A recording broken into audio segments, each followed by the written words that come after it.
Hello दोस्तों, मैं हूं गजेंद्र कुमार। आप देख रहे हैं YouTube channel engineer Gajendra Kumar को। और कल हमने डिस्कस किया था वृत्त, जीवा और स्पर्श रेखा के बारे में।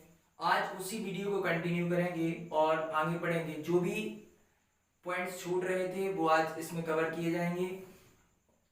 और इस टॉपिक पर आगे बढ़ने से पहले दोस्तों, आपको चैनल को सब्सक्राइब करना है और शेयर करना और लाइक करना है।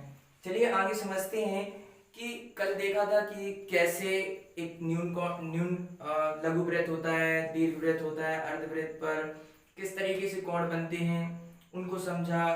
कैसे स्पर्श रेखाएं निकाली जाती हैं जब दो वृत्त एक दूसरे को स्पर्श करते हैं, बाह्यतः अंतः। जब नहीं करते हैं तो कितनी स्पर्श रेखाएं उनसे जाती हैं। तो आज उसी को कंटिन्यू करते हुए और आगे बढ़ते हैं और समझते हैं कि स्पर्श रेखा क्या होती है, छेदक रेखा क्या होती है, इस प्रकार की चीजों को, और कैसे एंगल निकालें, किस तरीके से कौन सा एंगल, कौन सा क्या चक्रीय चतुर्भुज होता है। तो इस प्रकार से समझते हैं और बढ़ते हैं। एक एक करके सारे पॉइंट समझते हैं। मान लीजिए कल 13वां पॉइंट हो गया था, आज 14वां पॉइंट समझते हैं और देखते हैं क्या होता है।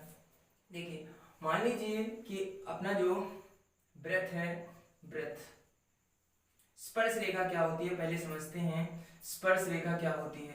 तो एक ऐसी रेखा जो वृत्त के किसी एक पॉइंट पर टच करे, सिर्फ एक पॉइंट पर टच करती हुई निकल जाए।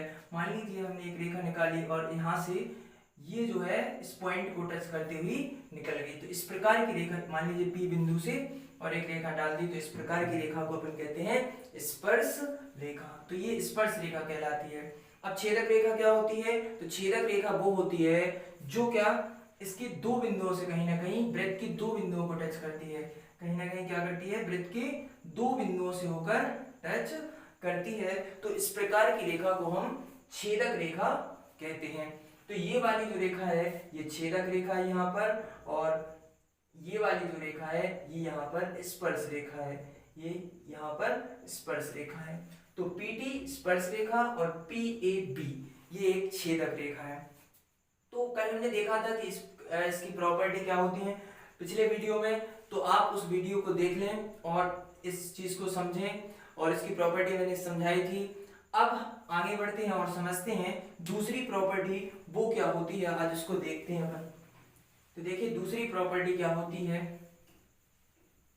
कल हमने देखा था कि जब एक रेखा स्पर्श करती हुई और एक रेखा छेदक करती हुई जाती है, लेकिन आज देखेंगे कि दोनों रेखाएं जब छेद करती हुई जाती हैं, यानी दोनों वृत्त के बाहर एक बिंदु स्थित है और दोनों रेखाएं किसी वृत्त के अंदर से गुजर रही हैं, छेद करती हुई जा रही हैं। मान लीजिए C और D, PCD एक रेखा है छेदक, और एक PA और B।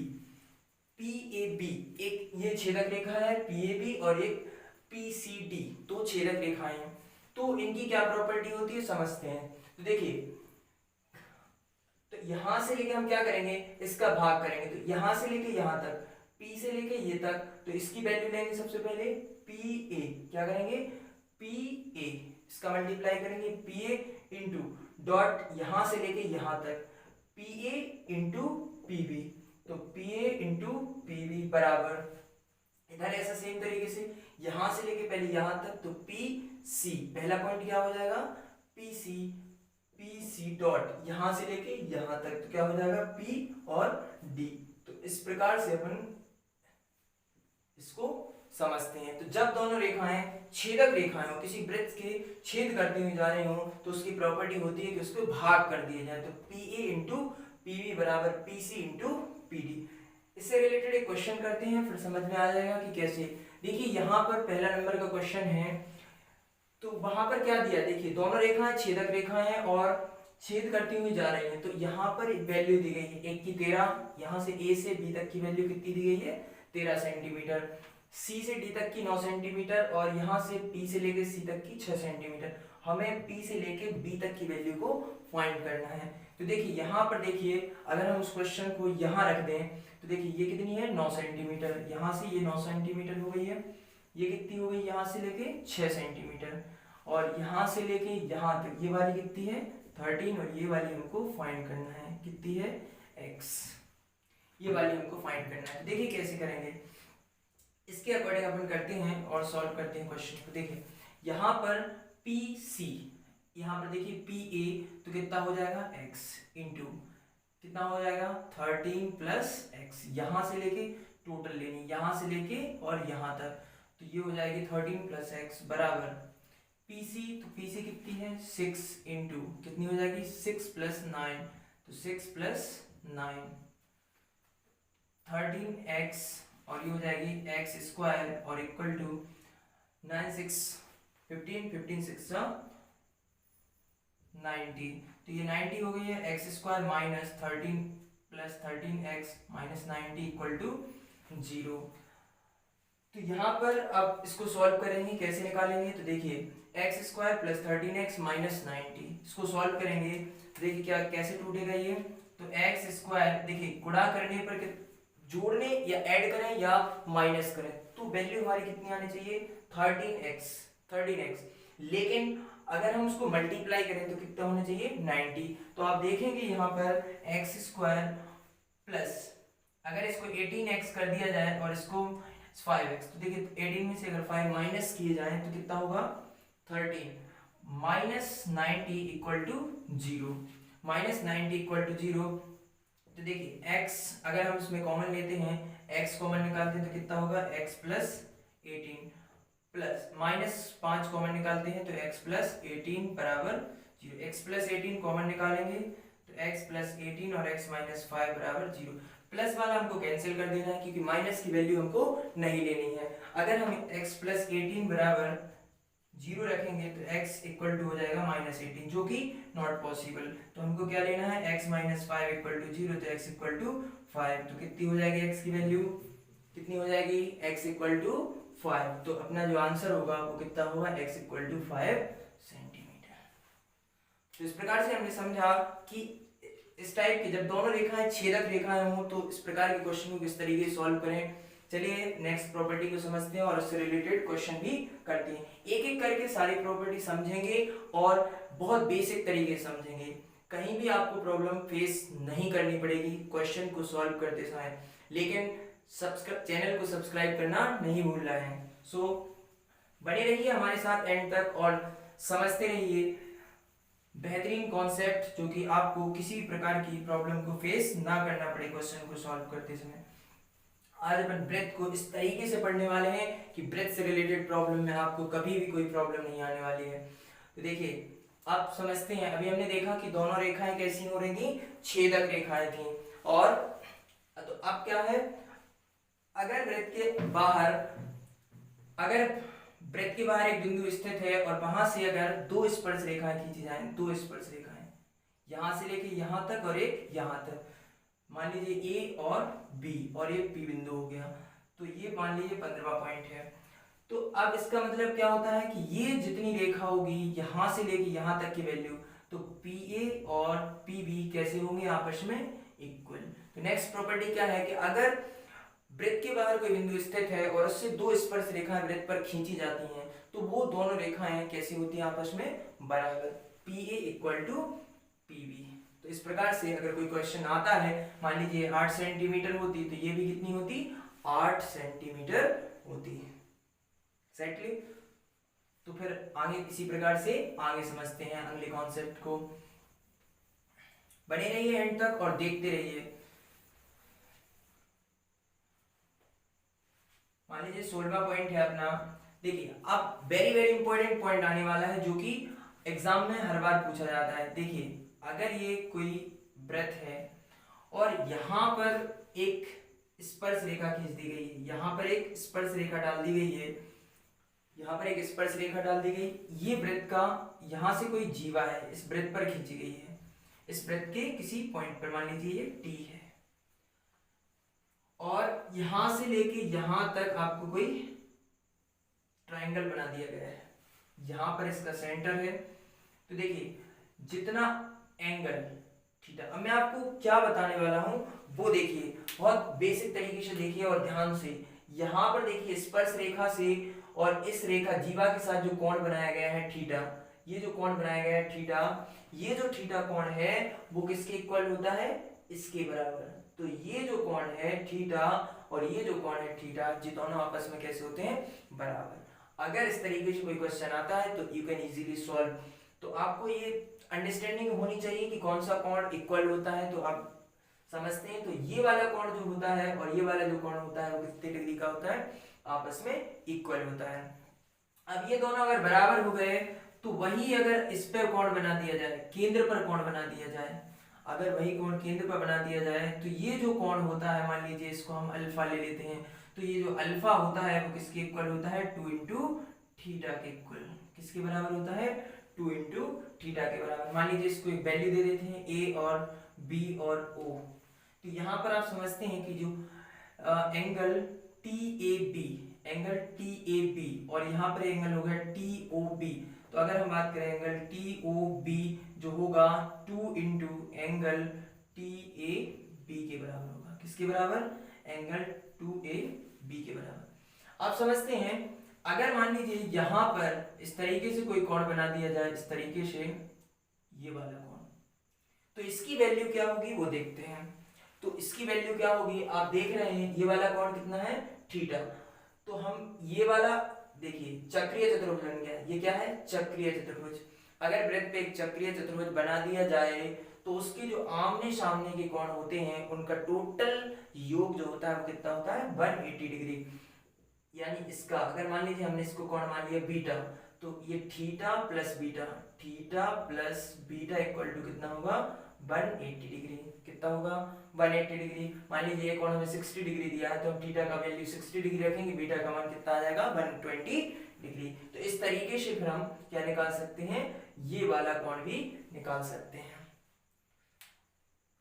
तो अभी हमने इसको समझा और अब हम समझते हैं इससे रिलेटेड प्रॉब्लम को कैसे सॉल्व किया जाए, इससे रिलेटेड प्रॉब्लम को कैसे सॉल्व किया जाए ये समझते हैं।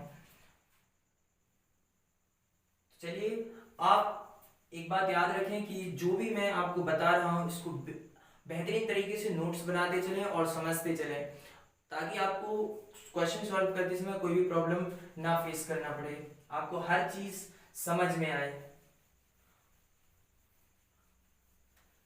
तो देखिए यहां से क्वेश्चन दिया गया, ये वाला क्वेश्चन देखिए, तो यहां पर आप क्वेश्चन देख रहे होंगे, इसकी वैल्यू कितनी दी गई है, 120 डिग्री, और हमें इसकी वैल्यू 120 डिग्री दी गई है और हमें थीटा की वैल्यू पूछी गई है। तो अभी हमने आपको बताया था कि अगर आपको इस तरीके से कोई वृत्त बना हुआ है और यहाँ पर कोई स्पर्श और यहाँ पर कोई ट्राइंगल बना हुआ है इस तरीके से, और यहाँ पर केंद्र पर बना हुआ है, तो ये जो कोण होता है वो इस कोण का कैसा होता है, दुगना होता है। तो ये वाला कोण आपको दिया गया है 180 डिग्री, 112 डिग्री।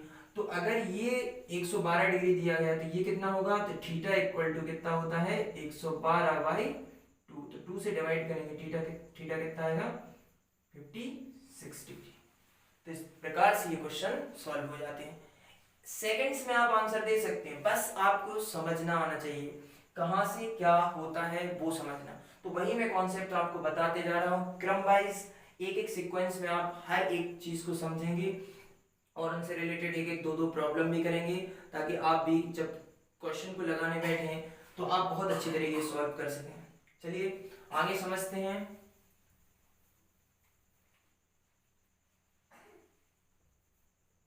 18वां पॉइंट, तो 18वां पॉइंट या प्रमेय कहें तो ये क्या होती है, 18वां पॉइंट या प्रमेय क्या होती है। देखिए मान लीजिए दो वृत्त हैं और दोनों एक दूसरे को स्पर्श नहीं कर रहे हैं, दोनों एक दूसरे को स्पर्श नहीं कर रहे हैं। अगर दोनों एक दूसरे को स्पर्श नहीं कर रहे हैं तो हमने एक ये वाली जो है स्पर्श रेखा डाल दी इन पर, दोनों पर स्पर्श रेखा।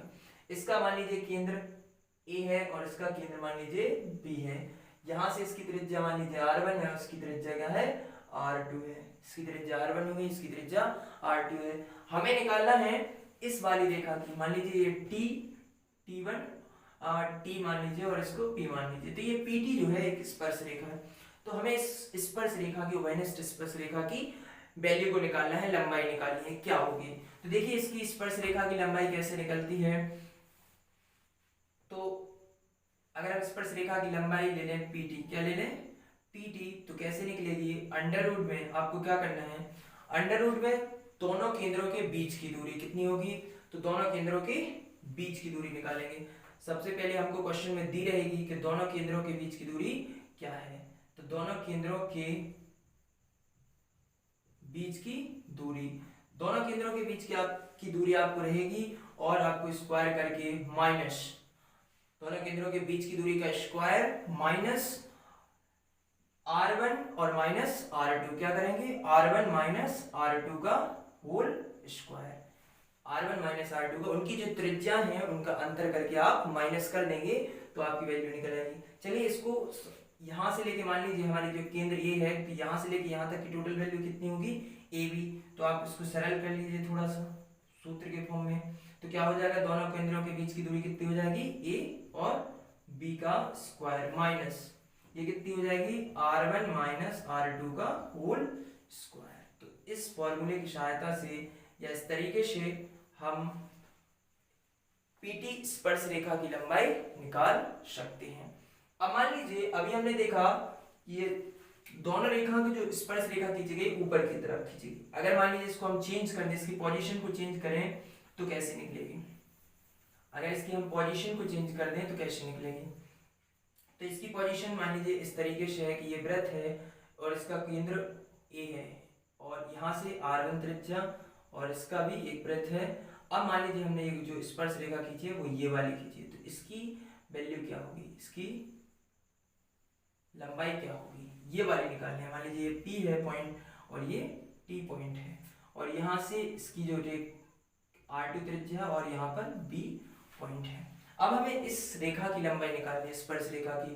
तो इस स्पर्श रेखा की लंबाई क्या होगी, तो अभी हमने समझा था PT अंडर रूट दोनों केंद्रों के बीच की दूरी, दोनों केंद्रों के बीच की दूरी यहां से लेके यहां तक कितनी होगी AB स्क्वायर माइनस, अभी हमने देखा था कि r1 माइनस r2 कर रहे थे, लेकिन अब क्या करना है r1 प्लस r2 का होल स्क्वायर। अगर दोनों त्रिज्याओं का योग कर दिया जाए और अगर उसे माइनस कर दिया जाए तो हमारी ये स्पर्श रेखा की लंबाई निकल आती है।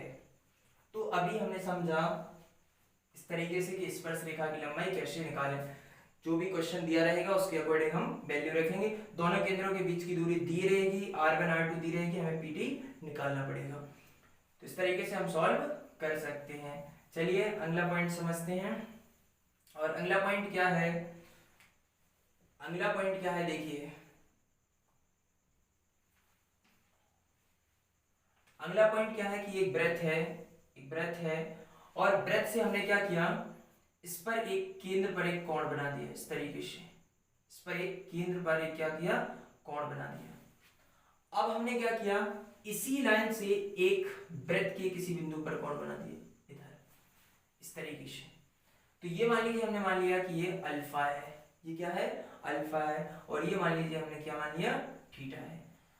तो हमारी जो प्रॉपर्टी होती है इसकी, ये केंद्र है O, तो हमारी जो प्रॉपर्टी होती है वो क्या होती है वो समझते हैं। तो देखिए हमारी प्रॉपर्टी क्या होती है, ये जो थीटा कोण है वो अल्फा का कैसा होता है, आधा होता है। यानी हम कह सकते हैं कि जो अल्फा होता है वो कैसा होता है 2 इंटू थीटा।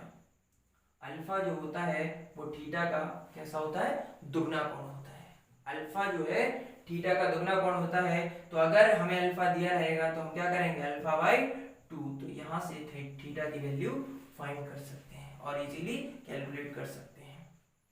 तो दोस्तों इसी तरीके कॉन्सेप्ट समझने के लिए जुड़े रहिए इंजीनियर गजेंद्र कुमार से, और आपको बेसिक तरीके से मैथ पढ़ाया जाएगा और हर एक डिटेल अंडरस्टैंडिंग दी जाएगी। हर एक क्वेश्चन को किस तरीके से सॉल्व करें, क्वेश्चन को कैसे समझना सीखें, हर एक कॉन्सेप्ट को समझें।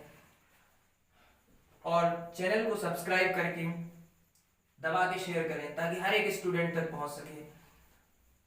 समझते हैं इसी प्रकार से अगला कॉन्सेप्ट और उससे रिलेटेड प्रॉब्लम भी लगाते हैं। तो देखिए अभी हमने बात की थी कि अगर हम चक्रीय चतुर्भुज क्या होता है ये समझते हैं। चक्रीय चतुर्भुज, व्हाट इज चक्रीय चतुर्भुज, है ना, चक्रीय चतुर्भुज। चक्रीय चतुर्भुज क्या होता है सबसे पहले इसको समझेंगे और फिर इससे रिलेटेड अगली प्रॉपर्टी क्या होती है जो कि चक्रीय, और आपसे पूछा जाएगा कि इसका कोई एक कोण निकालिए। मान लीजिए ये वाला कोण पूछा है या ये वाला कोण पूछा है, तो आप ज्यादातर क्या होता है कि ये वाला कोण दे देंगे और सामने वाला कोण पूछा जाता है। देखते हैं तो देखो अगर ये वाला हमको कोण दिया रहेगा तो पहली बात तो हम क्या करेंगे, अगर ये थीटा दिया रहेगा तो थीटा जो होता है वो कोण सी के बराबर होता है। कैसे कह सकते हैं कि जो बहिष्कोण होता है और बहिष्कोण के सामने जो सम्मुख कोण है, बहिष्कोण के सामने जो सम्मुख कोण है वो इक्वल होता है। अब इक्वल अगर ऐसे नहीं निकाल सकते तो देखो दूसरा क्या तरीका है, इसका जो रेखा है, ये रेखा एक रेखा होती है, एक लाइन होती है, और लाइन पे मान लीजिए हमने अगर इस थीटा कर दिया तो ये कितना हो जाता है 180 माइनस थीटा हो जाता कि नहीं। एक लाइन का जो कोण एंगल होता है वो कितना होता है 180 डिग्री। अगर मान लीजिए इसको हमने थीटा मान लिया तो दूसरा वाला कोण कितना हो जाएगा 180 माइनस थीटा। तो इसी प्रकार से अगर ये थीटा है तो ये कितना हो जाएगा 180 माइनस थीटा, और 180 माइनस थीटा से ये वैल्यू निकलेगी तो फिर 180 में से माइनस कर देंगे तो ये वाली वैल्यू निकल आएगी। तो इस प्रकार से हम इसको सॉल्व कर सकते हैं। अब मान लीजिए इससे रिलेटेड एक प्रॉब्लम सॉल्व करते हैं तो और क्लियर हो जाएगा। कैसे, देखिए मान लीजिए हमको ये वाला एक चक्रीय चतुर्भुज दिया रहेगा, चक्रीय चतुर्भुज दिया है और इसकी उन्होंने वैल्यू दे दी बहिष्कोण की, इसकी वैल्यू उन्होंने दे दी मान लीजिए 70 डिग्री। कितनी 70 डिग्री। हमसे कोण पूछ रखा है कि ए बी सी और डी, कोण सी की वैल्यू फाइंड कीजिए। कोण सी की वैल्यू क्या होगी, तो बताइए कोण सी की वैल्यू क्या क्या होगी। देखिए अगर ये एक रेखा है, रेखा एक लाइन है तो लाइन का जो एंगल होता है वो 180 डिग्री होता है। तो अगर ये 70 डिग्री है तो ये कितना हो जाएगा 180 माइनस 70, 180 माइनस 70 कितना होगा 110, तो ये कितना हो जाएगा 110। अगर ये 110 हो गया तो ये कोण प्लस कोण angle A plus angle C कितना होता है 180 डिग्री। तो एंगल ए की वैल्यू कितनी है 110 plus angle C equal to 180 degree. तो एंगल सी इक्वल टू कितना हो जाएगा 180 माइनस 110, तो कितना होगा एंगल सी बराबर 70 डिग्री। तो इस तरीके से अपन किसी भी क्वेश्चन को सॉल्व कर सकते हैं। चलिए समझते हैं और क्वेश्चन को समझते हैं तो और गहराई डेप्थ समझ में आ जाएगी क्वेश्चन कैसे सॉल्व किए जाते हैं।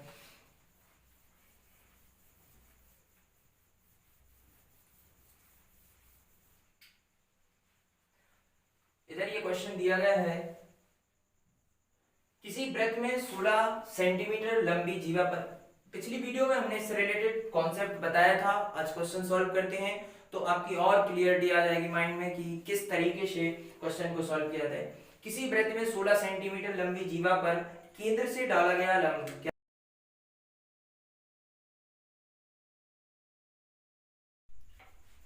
तो अभी हमने देखा किसी वृत्त में 16 सेंटीमीटर लंबी जीवा पर केंद्र से एक लंब डाला गया है और लंब की जो लंबाई है वो 6 सेंटीमीटर थी। यहां से यहां तक की लंबाई कितनी है 6 सेंटीमीटर है। हमें निकालना है वृत्त का व्यास, अर्थात ये वाली जो दूरी निकालनी है, और ऐसी जीवा जो वृत्त के केंद्र से होकर जाती है उसे व्यास कहते हैं। तो यहां से यहां तक की जो वैल्यू है वो क्या कहलाएगी त्रिज्या। तो ये त्रिज्या कैसे निकलेगी, अगर ये टोटल 16 सेंटीमीटर, तो कल बताया था कि अगर केंद्र से इस पर लंब डालें तो ये दो समान भागों में विभाजित हो जाती है। तो अगर ये 16 है तो ये कितनी होगी 8, और ये कितनी होगी 8, 8 ही हो गई है, 8 ही हो गई है। और ये क्या है एक समकोण त्रिभुज है, अर्थात अगर हम इसको O मान लें, इसको A मान लें, इसको B मान लें, इसको C और इसको D, तो यहां पर आप देखेंगे ABO एक समकोण त्रिभुज है, तो यहां पर एक पाइथागोरस प्रमेय तो लगा सकते हैं, पाइथागोरस प्रमेय से, पाइथागोरस प्रमेय से हमारी ये वैल्यू निकल आएगी। तो कितनी AO का होल स्क्वायर इक्वल टू कितना होगा लंब का स्क्वायर और प्लस आधार का स्क्वायर। तो AO square equal to 36 plus 64 कितना हो जाएगा 100।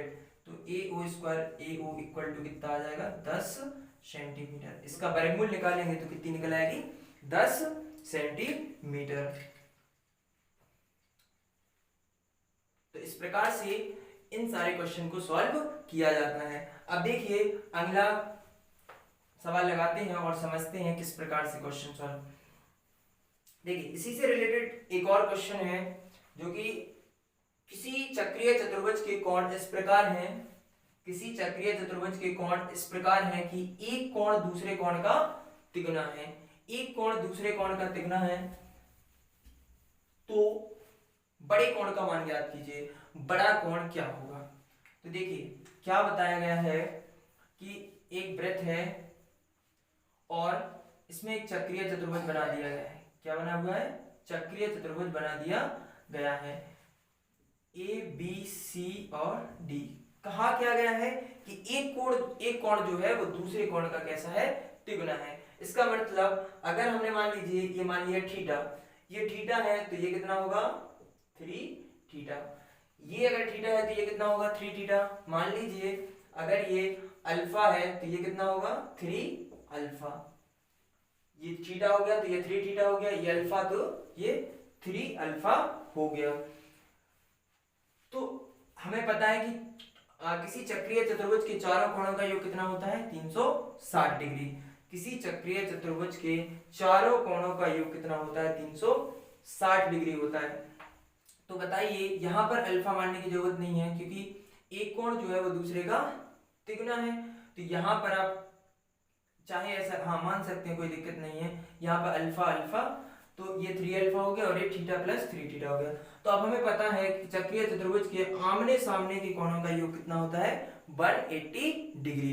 तो यहाँ पर आप देखेंगे theta plus 3 theta equal to कितना हो जाएगा? 180 डिग्री। तो 4 थीटा इक्वल टू 180 डिग्री। तो थीटा इक्वल टू कितना निकलेगा? 180/4। 4 से डिवाइड करेंगे, 4 चौको 16, 4 पंचे 20। थीटा इक्वल टू कितना आ जाएगा? 45 डिग्री। तो बता सकते हैं कि ये छोटा वाला कोण कितना है? 45 डिग्री। तो बड़ा वाला कोण क्या निकलेगा? तो बड़ा कोण कितना निकलेगा? 3 थीटा, अर्थात 3 इंटू 45 कितना हो जाएगा? 135 डिग्री। तो फाइनल आंसर क्या निकला? 135 डिग्री। तो इस प्रकार से हमने समझा कि किसी एंगल अगर दिया रहे तो उसको कैसे सॉल्व किया जाए, चक्रीय चतुर्भुज से रिलेटेड प्रॉब्लम को। चलिए आगे देखते हैं और अगला क्वेश्चन सॉल्व करते हैं।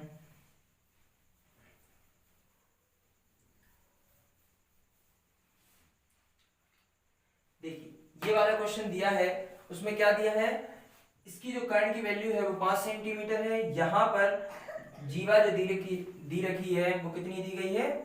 6 सेंटीमीटर। यहाँ से यहाँ तक की वैल्यू 6 सेंटीमीटर है और यहाँ से एक जीवा है ये ए और बी, और ये लंब की वैल्यू नहीं दी रखी है, ये दी रखी है 5 सेंटीमीटर। अगर ये अभी पता है कि अगर केंद्र से और इस पर जीवा पर एक लंब डाल दिया जाए तो वो उस जीवा को समान 2 भागों में विभाजित कर देता है। इक्वल 2 पार्ट्स हो गए। तो यहां से लेके यहां तक ये कितनी हो जाएगी? 3, और यहां से लेके यहां तक ये कितनी हो जाएगी? 3। अगर ये 3 हो गई है और ये 5 हो गई है तो पाइथागोरस प्रमेय के अकॉर्डिंग कर्ण का स्क्वायर अर्थात 5 का स्क्वायर बराबर लंब का स्क्वायर कुछ नहीं है तो h स्क्वायर और प्लस ये कितना हो जाएगा? 3 का स्क्वायर, आधार का स्क्वायर। पक्षांतर करिए, 25 माइनस 3 का 9 इक्वल टू कितना होगा? h square. तो h स्क्वायर इक्वल टू 16, तो h इक्वल टू कितना हो जाएगा? 4 सेंटीमीटर। अर्थात ये कितनी आ गई है? 4 सेंटीमीटर। तो इस प्रकार से इन क्वेश्चन को सॉल्व किया जाता है। तो आप देख सकते हैं और समझ सकते हैं कि कैसे क्वेश्चन को सॉल्व करते हैं। समझते जाइए और नोट करते जाइए हर एक क्वेश्चन को किस तरीके से सॉल्व किया जा रहा है। अगला क्वेश्चन है, यहां से आप देखेंगे ये वाला, अभी हमने इसकी प्रॉपर्टी समझी हुई थी। यहां से लेके यहां तक इसकी वैल्यू 5 सेंटीमीटर, यहां से यहां तक 3 सेंटीमीटर, यहां से यहां तक x सेंटीमीटर दी गई, यहां से यहां तक। तो ये एक अपन ने प्रॉपर्टी समझी थी कि जब एक स्पर्श रेखा हो, एक वृत्त हो, और एक यहां से स्पर्श रेखा और एक छेदक रेखा हो, मान लीजिए a है और ये b है और ये p और ये t। तो हमने कल देखा था पिछले वीडियो में कि यहां से लेके यहां तक क्या होती है? थेल्स प्रमेय। ये क्या होती है? थेल्स प्रमेय। तो यहां से लेके यहां तक पहले लेंगे pa इंटू यहां से लेके यहां तक तो pb, और यहां से स्पर्श रेखा का स्क्वायर pt स्क्वायर। तो अगर हम इसके अकॉर्डिंग इसको सॉल्व करें तो देखिए ये कितनी दी गई है? 5 सेंटीमीटर। ये कितनी दी गई है? 3, और ये x। तो यहां से देखिए pt स्क्वायर अर्थात 5 का स्क्वायर, pa कितना है? 3, pb कितना होगा? 3 प्लस x, यहां से लेके यहां तक ऐड कर दीजिए। तो ये 3 है और ये x है, तो टोटल हो जाएगी कितनी? 3 प्लस x, यहाँ पे रख दीजिए। तो ये इसका मल्टीप्लाई करें, 3 3 का 9 प्लस 3x इक्वल टू 25, तो 3x equal to 25 minus 3x equal to 16, तो x इक्वल टू कितना होगा 16/3, 3 से डिवाइड करिए 3 5 6 15, एक शेष रहा कितना 3 त्रिका 9, तो x इक्वल टू कितना हो जाएगा 5.3 सेंटीमीटर। इस प्रकार से अपन x की वैल्यू फाइंड कर सकते हैं। तो दोस्तों अगर आप इसी तरीके के और क्वेश्चन सॉल्व करवाना चाहते हैं तो कमेंट सेक्शन में कमेंट करके बताइए कि आप किस टॉपिक पर वीडियो चाहते हैं। बेसिक तरीके से बेसिक से लेकर एडवांस तक जाएंगे और हर एक कॉन्सेप्ट को क्लियर करते जाएंगे। जो भी टॉपिक आप यहां से पढ़ते हैं गारंटी के साथ आप कोई भी प्रॉब्लम को फेस नहीं करने वाले हैं ड्यूरिंग द सॉल्विंग क्वेश्चन को सॉल्व करते समय आप कोई भी प्रॉब्लम फेस नहीं करेंगे। देखते हैं एक एक करके समझते हैं सीक्वेंस वाइज। देखिए अगला क्वेश्चन वहां पर बोर्ड पर लिखा हुआ है, क्या है BC अर्धवृत्त का व्यास है। क्या लिखा हुआ है BC अर्धवृत्त का व्यास है। और ये भी समझेंगे कि जो फिगर है वो कैसे समझे, जो लैंग्वेज दी रखी है लैंग्वेज से फिगर कैसे बनाएं और फिगर से फिर अपनी अंडरस्टैंडिंग कैसे बढ़ाएं कि हम सॉल्व कैसे करें क्वेश्चन को। तो BC अर्धवृत्त का व्यास है, एक वृत्त है जो BC जो है वो क्या है अर्धवृत्त का व्यास है। मान लीजिए ये BC अर्धवृत्त का व्यास हो गया। और O वृत्त का केंद्र है, इन्होंने कहा है BC अर्धवृत्त का व्यास है, O अर्धवृत्त का केंद्र है। यदि ABO क्या दिया रखा है ABO, तो यहां से कहीं ना कहीं हमें एक पॉइंट तो लेना ही होगा। क्या ABO यहां से एक पॉइंट ले लीजिए ABO और इसकी वैल्यू दी रखी है ABO इक्वल टू 65 डिग्री। तो एंगल OAC अर्थात एंगल OAC इसकी वैल्यू आपसे पूछी गई है OAC। तो अब आप बहुत अटेंशन के साथ देखेंगे कि कैसे इसको निकाला जाता है। तो अब आप देखिए कि अगर एक त्रिभुज में समझते हैं पहले, अगर ये 65 डिग्री दिया होता और ये अर्धवृत्त पर, कल बताया था पिछले वीडियो हमने देखा, अगर नहीं देखा है आपने पिछला वीडियो तो पहले जाकर उसको देखिए, फिर इधर अगर देखेंगे तो आपको ज्यादा कॉन्सेप्ट क्लियर होता चला है। फिर भी मैं आपको बताता हूं कि देखिए अगर ये 65 डिग्री है और ये वाला अर्धवृत्त पर बना जो कोण होता है वो कैसा होता है, अर्धवृत्त पर अगर कोई भी कोण बनाते हैं तो वो 90 डिग्री का होता है। तो अब आप जरा देखेंगे कि ये जो टोटल कोण है यहाँ से आता है वो कितना होगा 90 डिग्री। अगर ये 90 है और ये 65 डिग्री है तो मान लीजिए ये 90 है तो ये कितना निकल आएगा, त्रिभुज के तीनों कोणों का ये कितना होता है 180 डिग्री। तो ये 180 डिग्री में से क्या क्या माइनस करना है अपन को, 180 में से -90 और -65 कितना बचेगा 25 डिग्री। तो ये वाला जो एंगल है वो कितना आ गया 25 डिग्री। अब आपको फाइंड करना है ये वाला एंगल OAC अर्थात इतना, ये वाला कोण मान लीजिए थीटा। तो अब आप समझना कि अगर हम समद्विबाहु त्रिभुज की बात करते हैं, समद्विबाहु त्रिभुज की प्रॉपर्टी क्या होती है, अगर ये वाली जो भुजा है A है तो ये A होती है और ये B एक अलग से भुजा होती है। इनकी दो भुजाएं कैसी होती हैं समान। अब तो इसका मतलब है कि ये जो कोण है और ये जो कोण है आपस में कैसे होंगे बराबर। तो अब जरा आप देखिए यहाँ पर ये वृत्त का केंद्र है और वृत्त के केंद्र से वृत्त के किसी भी पॉइंट पर एक रेखा अगर डाली जाए तो वो उसकी त्रिज्या कहलाती है। तो अगर ये वृत्त की त्रिज्या है और ये भी वृत्त की त्रिज्या है, इसका मतलब ये दोनों आपस में कैसी हैं बराबर। और जब ये बराबर हैं तो ये वाला कोण और ये वाला कोण कैसा होगा आपस में बराबर। तो अगर ये 25 डिग्री है तो ये थीटा भी कितना होगा 25 डिग्री। तो इस प्रकार से अपन किसी भी लैंग्वेज दी रखी हो तो लैंग्वेज से पहले अपन फिगर बनाना सीखें और फिगर से उस एंगल को निकालना सीखें जो आपकी प्रॉपर्टी होती है। पिछले वीडियो में मैं ये सब बता रखा हूं तो आप पहले जाकर उस वीडियो को देखिए पार्ट 1 को, और पार्ट 2 में आकर इस वीडियो को देखिए ताकि आपके सारे कॉन्सेप्ट क्लियर हो जाएं रिलेटेड टू सर्किल, चोट और टेंजेंट से। तो अब इस प्रकार से हमने वृत्त के बारे में सारे कॉन्सेप्ट समझे। थैंक यू दोस्तों। और अगर इसी प्रकार के और वीडियो आप चाहते हैं तो कमेंट सेक्शन में कमेंट करके बताएं और किस टॉपिक पर आपको वीडियो, और सब्सक्राइब करना बिल्कुल भी ना भूलें, क्योंकि अगर आपने सब्सक्राइब नहीं किया तो जैसे मैं वीडियो अपलोड करूंगा तो आपको पहले पता नहीं चलेगा और आप मिस कर जाएंगे उस वीडियो को। और इंग्लिश मीडियम वालों के लिए इंपॉर्टेंट न्यूज़, जो भी इंग्लिश मीडियम वाले स्टूडेंट हैं वो इंग्लिश मीडियम में अगर वीडियो लेक्चर सेम कंटेंट्स चाहते हैं तो कमेंट सेक्शन में बताएं कि इंग्लिश मीडियम में कौन सा टॉपिक बनाना है। मैं उस टॉपिक को आपको इंग्लिश लैंग्वेज कंप्लीट इंग्लिश में प्रोवाइड करूंगा। थैंक यू दोस्तों।